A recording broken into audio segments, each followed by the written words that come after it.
विद्यार्थी मित्र हो, आज आपण प्रॉब्लेम सेट 3 समजून घेत आहोत. इथून मागची उदाहरणं आपण बघितलेली आहे. प्रॉब्लेम सेट 3 मधले काही जी मोजकी उदाहरणं आहेत जी मला वाटतात तुम्हाला त्याची अडचण येऊ शकतील अशी उदाहरणं घेणार आहे. फक्त बाकीची तुम्ही सोडवणार आहात. त्यात चौथं उदाहरण दिलं मित्र हो. The fourth term of an AP is -15 दिलेला आहे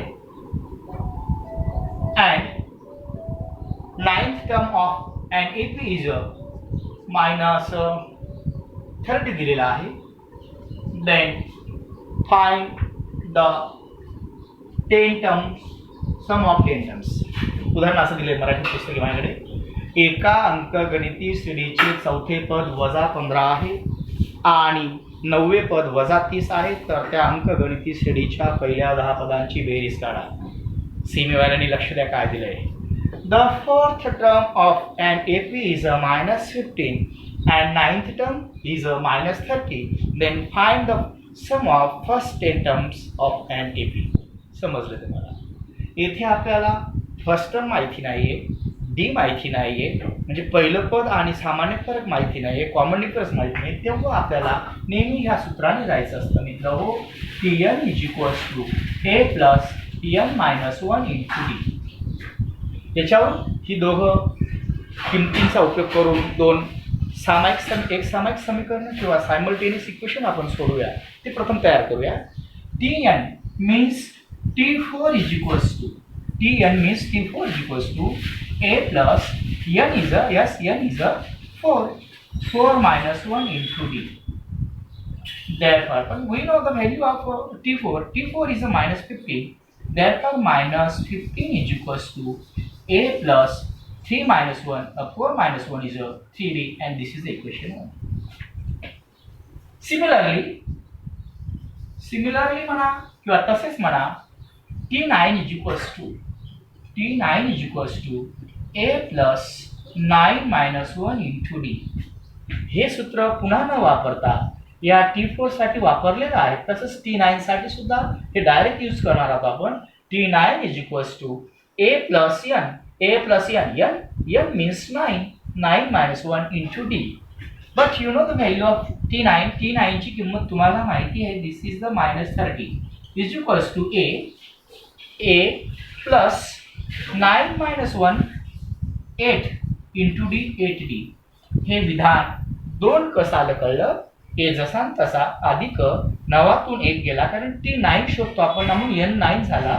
9 - 1 is 8 × d 8d.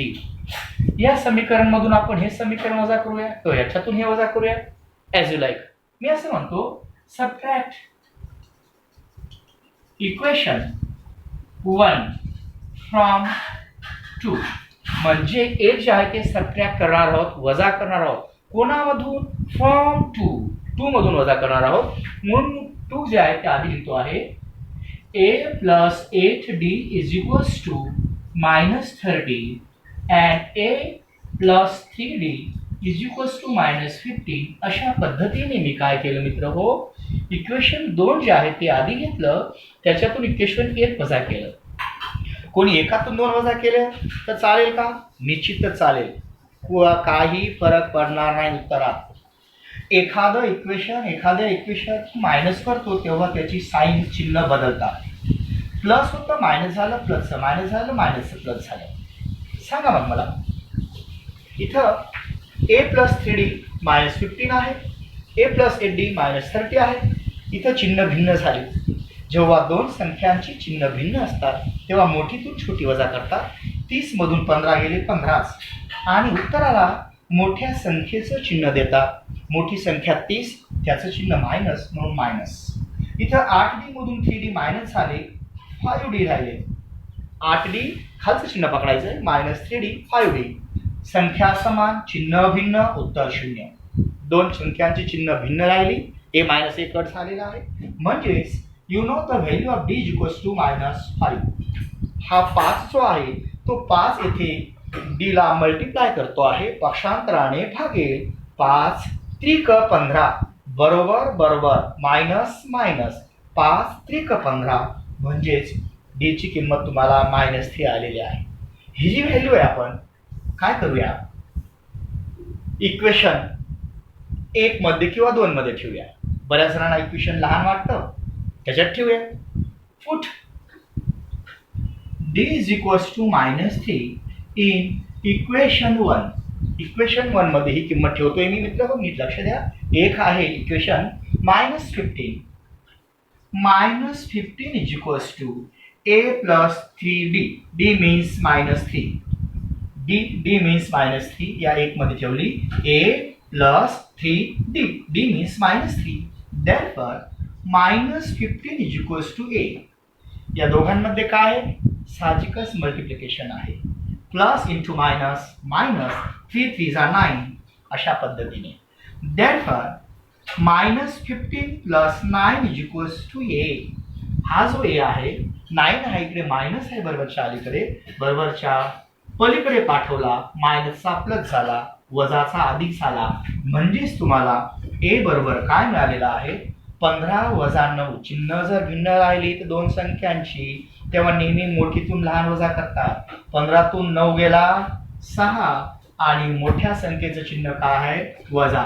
म्हणजे a ची किंमत -6 तुम्हाला आलेली आहे. Any problem? आपल्याला याच्यावरून बघा, आपल्याला मित्र हो d पण माहित झालेला आहे, a पण माहित झालेला आहे. मग a आणि d म्हणजे एडी माहित झाली. S10 काढायला काही अवघड नाहीये. मग S10 साठी आपल्याला SNचं सूत्र वापरायचं आहे. दोन सूत्रांपैकी जर आपल्याला a आणि d माहित असेल तर पहिलं सूत्र वापरतो. आपण बघितलं होतं, जसं n/2 into 2a plus n-1 into d. या फॉर्म्युलाने आपण S10 शोधणार आहोत. S10 S10 is equals to n means 10/2 into 2a. a is a -6. a is a -6 plus n-1. n किती होता? 10-1 into d. d is a -3. d is a -3. तुम्हाला कळलेलं आहे. या सूत्रामध्ये मी या किमती कशा पुटअप केल्या आहेत बघून तर आपल्याला नेहमीच येतं त्याप्रमाणे. Therefore दे एक दे पंचे 10 म्हणजे 5 आलेला आहे.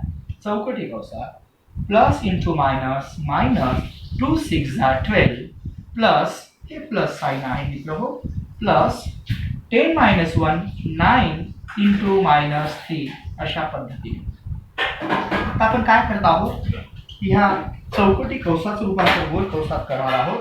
Into in bracket -12 as it is आहे. येथे सांगा भागू बेव, भागाकार गुणाकार बेरीज वजाबाकी. -12 मध्ये 9 मिळवला नाही कारण हा गुणतो आहे, पहिले गुणाकार क्रिया करायची ना, म्हणून -12 plus into minus, yes minus, plus into minus, minus 9 3 जा 27 अशा पद्धतीने इज इक्वल्स टू 5 इंटू दोन संख्यांची चिन्ह समान आहे. जेव्हा दोन संख्यांची चिन्ह समान असतात तेव्हा चिन्ह तेच राहतं आणि संख्यांची मात्र बेरीज होते. संख्यांची बेरीज करण्यासाठी मायनस मायनस मायनसच, या दोघांची बेरीज 7 आणि 2 9 आणि 2 आणि 1 3 अशा पद्धतीने 39 बेरीज आलेली आहे. हा -39 कसा आला कळा ना मित्र हो? जेव्हा दोन संख्यांची चिन्ह समान असतात तेव्हा चिन्ह तेच राहतं आणि संख्यांची बेरीज होते, म्हणून अशा पद्धतीने आपल्याला S10 माहित झालेला आहे. या दोघांमध्ये गुणाकार केला, जे उत्तर येईल ते उत्तर म्हणजे 10 पदांची बेरीज. प्लस इंटू मायनस, मायनस 5 9 जा, यस 5 9 45, अच्छाला 4, 5 त्रिक 15, 15 19 म्हणजे 195 अशी त्यांची बेरीज आहे. Means sum of first term of that AP is -195. Okay, अजून उदाहरण बघूया आपण. मला वाटतं हे उदाहरण सर्वांना समजलं असेल, तरी सुद्धा काही विद्यार्थ्यांना काही स्टेप नाही कळत. टेन्शन नाही घ्यायचं बाबांनो, पुन्हा ते व्हिडिओ बघा, रिव्हर्स करून बघा आणि उदाहरणं समजूनच घेत चला. जर तुम्ही हार मानली तर काही खरं नाही, नाही का? आता आपण पुढचं उदाहरण बघत आहोत की प्रॅक्टिस सेट मधलंच मला वाटते आपण 7वं उदाहरण बघूया. एका अंकगणिती श्रेणीचे पहिले पद 5 आहे. पहिले पद म्हणजेच a T1 -5 दिलेलं आहे. अजून शेवटचे पद दिलेले आहे. शेवटचे पद म्हणजे लास्ट टर्म Tn असतं ते 45 दिलेलं आहे. अजून आपल्याला दिलेलं आहे आणि त्या सर्व पदांची बेरीज Sn 120 दिलेलं आहे. तर ती किती पदे असतील आणि त्यांचा सामायिक फरक किती आहे, तर तुम्हाला n पण शोधायचा आहे आणि d पण शोधायचा आहे. उदाहरण समजून घ्या. पहिले एक अंकगणिती श्रेणी आहे. एक AP दिलेले आहे. The first term of an AP is -5 and nth term of the AP is 45. Then find the and all in terms. Sum of all nth term is 120 दिलेला आहे. and त्यावरून आपल्याला विचारलं find the how many numbers in that AP. त्या AP मध्ये किती terms आहेत ते शोधायचं आहे. And find the common difference of an AP. ला सामान्य फरक, सामायिक फरक काय, तो फरक सुद्धा शोधायचा आहे. म्हणजे तुम्हाला काय काय विचारलं ते कळलेलं आहे. इथे मला सांगा T1 माहिती आहे, Tn माहिती आहे आणि Sn पण दिलेलं आहे. तर अशा वेळेस कोणतं सूत्र वापरतात? अर्थातच दुसरं सूत्र वापरायचं आपल्याला n/2 इंटू, किंवा आपण गोलकौसातही करू शकतो. आता T1 + Tn. पहिलं सूत्र केव्हा, दुसरं सूत्र केव्हा? पहिलं सूत्र जेव्हा A आणि D दिलं असेल तेव्हा आपण मागच्या उदाहरणात पहिलं सूत्र वापरलं. येथे T1 माहिती आहे, Tn माहिती आहे, तेव्हा T1 Tnचं सूत्र वापरायचं जे शॉर्ट असतं. Sn पण पहिले आपल्याला ते किती टर्म्स आहेत ते शोधणं गरजेचं आहे. ते टर्म्स माहिती नाही आपल्याला. इथं सूत्रात सुद्धा अजून अडचण काय, n माहिती नाही. म्हणून n आधी शोधण्यासाठी यास काय करणार आपण सांगा? n आधी शोधण्यासाठी काय करणार? हेच करणार, सूत्रच वापरायचं आपल्याला. सगळ्या गोष्टी दिल्या आहेत तर का नाही, मुद्दाम फसवतोय मी तुम्हाला. Sn n/2 into T1 + Tn. Sn किती दिलाय तुम्हाला? Sn टोटल तुम्हाला 120 दिला आहे. 120 n माहिती आहे का? माहिती नाही. हे लक्षात घ्या. Tn वेगळं, Sn वेगळं, नुसता n वेगळा. How many terms in AP. त्या AP मध्ये किती टर्म्स आहेत ते शोधायचं आहे ना आपल्याला. म्हणून आपल्याला n माहिती नाहीये, T1 माहिती आहे. T1 is -5 + Tn is 45. Yes. therefore हा 2 इथं काय करतो आहे? डिवाइड करतो. तिथे जाताना काय करेल? मल्टिप्लाय करेल. मीन्स 120 इंटू 2 n इंटू 45 पंचे प्लस 40 आणि 5 या दोघांमध्ये कोणती क्रिया आहे? n जसा तसा आहे, इंटू जसा तसा आहे. दोन संख्यांची चिन्ह भिन्न आहेत मित्र. तर मोठीतून लहान वजा करतात. 45 मधून 5 गेले, 40 राहिले. अशा पद्धतीने मग सांगा 120 गुणे 240. हा 40 काय करतो? इथं गुणतो आहे, पक्षांतराने भागेल. आणि अशा पद्धतीने n म्हणजे काय आपण शोधू शकतो. हा 120ला इथं 2 भागतो आहे, पक्षांतराने गुणला. 120 गुणे 240. हा 40 इथं गुणतोय. हा 40 45 मधून 5 गेला, 40 राहिला. 40 गुणतोय, पक्षांतराने भागेल. सायमल्टेनियसली ही क्रिया केली आपण. म्हणून n बरोबर काय आलं? 0 0 गेट कॅन्सर. 4 1 जा 4, 4 6 जा 4 सख 24. यांची किंमत तुम्हाला 6 आलेली आहे. पण कॉमन डिफरन्स माहित नाही. कॉमन डिफरन्स काढण्यासाठी आपल्याला Tnचा फॉर्म्युला वापरावा लागेल. Tn = A + n-1 into D. Yes. Tn किती माहिती तुम्हाला? Tn 45 माहिती आहे. Tn = A. A किती आहे? A माहिती तुम्हाला? A माहिती आहे -5 आहे. प्लस n सुद्धा माहीत झाला. आताच a किती झाला माहिती? 6 माहीत झाला. 6 - 1 इंटू D. D शोधायचा आहे कॉमन डिफरन्स. हे मला वाटतं कळलं असेल. Tn = A प्लस हे सूत्र वापरलेले आपण. Tn तुम्हाला 45 माहिती होता आणि A जो आहे तो -5 माहीत झाले आहे तुम्हाला. दिलेला आहे ए म्हणजे 1 असतो प्लस n मायनस 1 n पण माहीत झाला तर तुम्हाला 6 minus 1 yes 5 minus 5 plus 5 6 minus 1 5 5 into 5 सांगा 45 हा मायनस जो आहे तो पक्षांतराने तिकडे गेला आहे प्लस 5 झाला इज इक्वल्स टू 5d झालेला आहे. ही स्टेप सुद्धा मला वाटतं सगळ्यांना कळलेली आहे.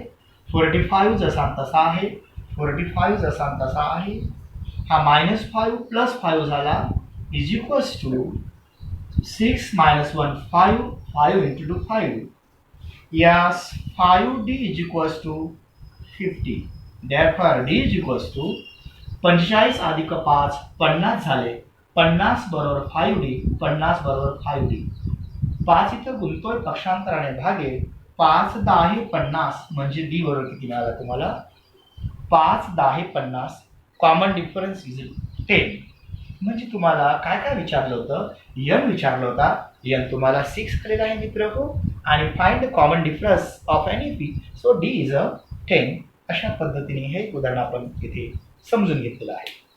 पुढील व्हिडिओमध्ये सुद्धा मी अजून 2-1 उदाहरणं घेणार आहे जी तुमच्या दृष्टिकोनातून आणि माझ्या दृष्टिकोनातून व्यवस्थित असते. ओके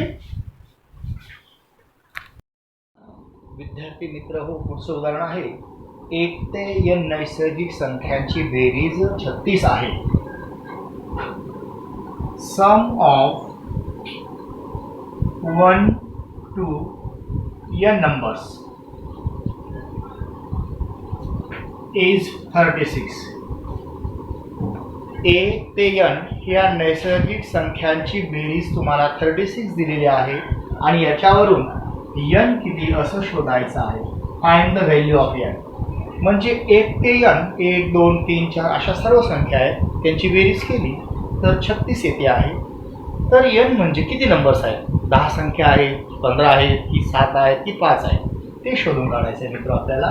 मग आपल्याला काय काय दिलंय बघा समसंख्यांची बेरीज शोधायची आहे तेव्हा Sn बरोबर n into n plus 1 into divided by 2 हा फॉर्म्युला लक्षात ठेवायचा आहे.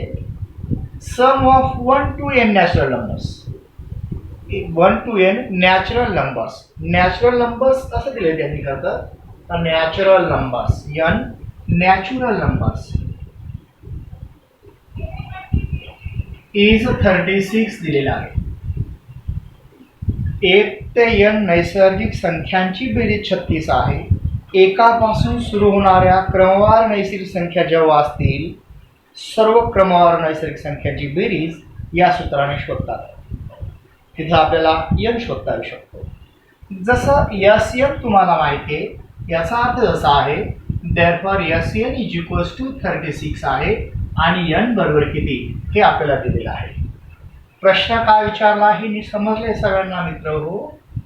Sum of 1 to n natural numbers is 36 then find Sn अशा वेळेस सूत्र वापरतो आपण Sn is equals to n into n plus 1 upon 2 या सूत्राने आपण n ची किंमत शोधत असतो.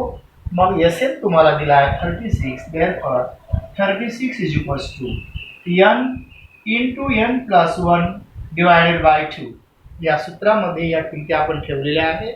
हा 2 इथं भागतो आहे पक्षांतराने गुणेल 36 दुणे 72 is equals to n square plus n हा 2 इथं भागतो आहे पक्षांतराने गुणला 2 सख 12 अच्छाला 1 2 त्रिक 6 आणि 1 7 n into n square plus n वजा n अशा पद्धतीने हे कोणतं इक्वेशन मिळालं आपल्याला तो बरोबर आहे हे क्वाड्रॅटिक इक्वेशन मिळालेलं आहे.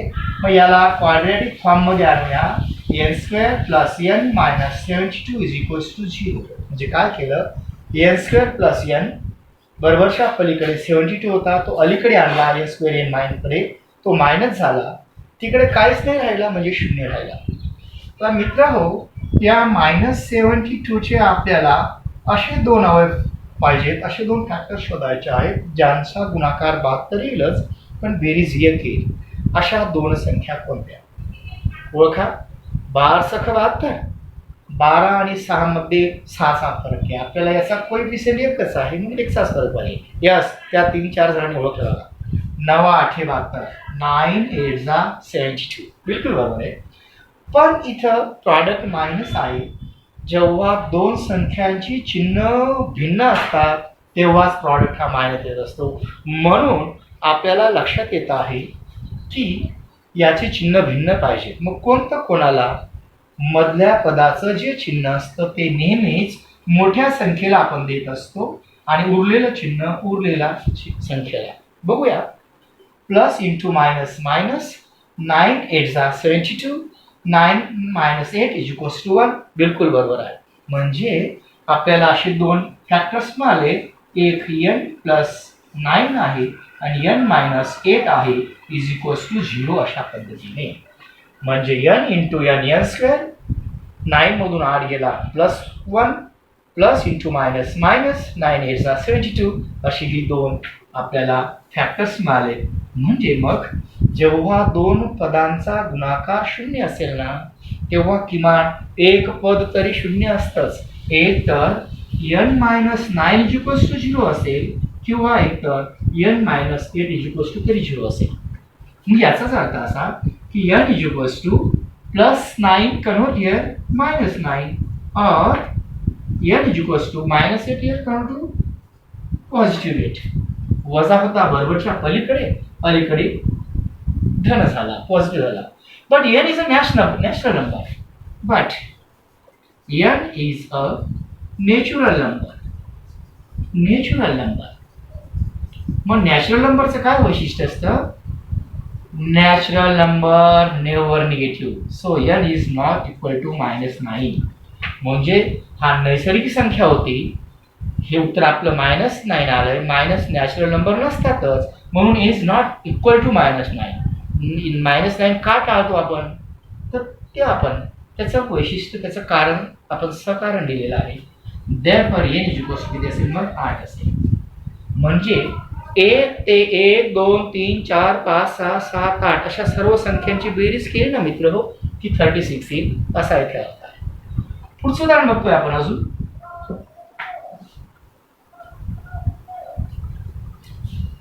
उदाहरण नीट समजून घेत चला. नुसतं व्हिडिओ बघणं आणि मनापासून बघणं जमीन अस्मानाचा फरक असतो मित्र हो त्याच्यात.